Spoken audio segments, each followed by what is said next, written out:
Kung hindi mo pa nababasa ang manga ng Haikyuu, stop muna. Kasi pag pinanood mo ang Haikyuu Where Monster Go, may mga bagay dito na sobrang laki ng impact sa story. And trust me, this is not just another Bokuto match. Ito ang laban ng dalawang halimaw, Bokuto Kotaro versus Wakatsu Kiryu. At bago natin pag-usapan kung bakit sobrang hype nito, kailangan muna nating pag-usapan ang top 5 aces ng high school volleyball sa Japan. At take note, hindi officially rank from number 1 to 5 ang lahat ng ito. Pero sila yung mga pangalan na kailangan mong tandaan. Ushijima Wakatoshi, the left-handed monster from Shiratorizawa. Power, ridiculous, consistency, nakakatakot, at isa siya sa top 3 aces ng Japan. Next is Kiyomi Sakusa.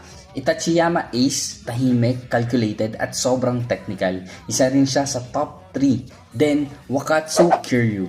And this guy, the monster we're talking about. Isa siya sa top 3 aces, and unlike Ujishima, na parang unstoppable force, si Kiryu ay sobrang versatile. Kahit anong bola ang ibato sa kanya, kaya niyang gumawa ng paraan para makascore. Then we have Aran Ojiron, the ace of Inarizaki, isa sa top 5. And finally, Kotaro Bokuto, the ace of Fukurodani. The guy na minsan parang unstoppable pero minsan kailangan mong i-manage ang emotion niya bago siya maging unstoppable.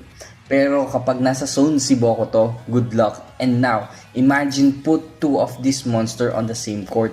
Bokuto and Kiryu, Fukurodani versus Muji Narazaka. At dito magiging interesting ang story. Kasi habang nakikita natin si Bokuto na parang natural born monster, si Kiryu naman ay completely different story. He doesn't see himself as someone invincible ace. In fact, malaking part ng character niya revolves around pressure of being expected to carry his entire team.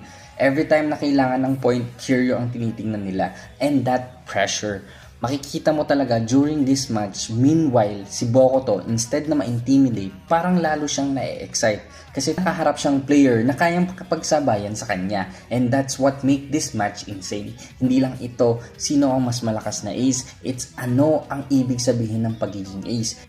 Si Kiryu, gustong maging strong para hindi pabayaan ng teammates niya. Si Bokuto naman, natutunan niyang hindi niya kailangan manalo mag-isa. And here's the huge spoiler. Fukurodani wins. Pero hindi ibig sabihin nun na weak si Kiryu. Actually, mas lalo mong maiintindihan kung bakit siya tinawag na isa sa top 3 aces because even when he's struggling, he keeps fighting. At doon mo makikita yung difference between being talented and being an ace. Pag dumating na sa anime ang Where Monster Go, huwag mo lang panoorin para makita kung sino ang mananalo.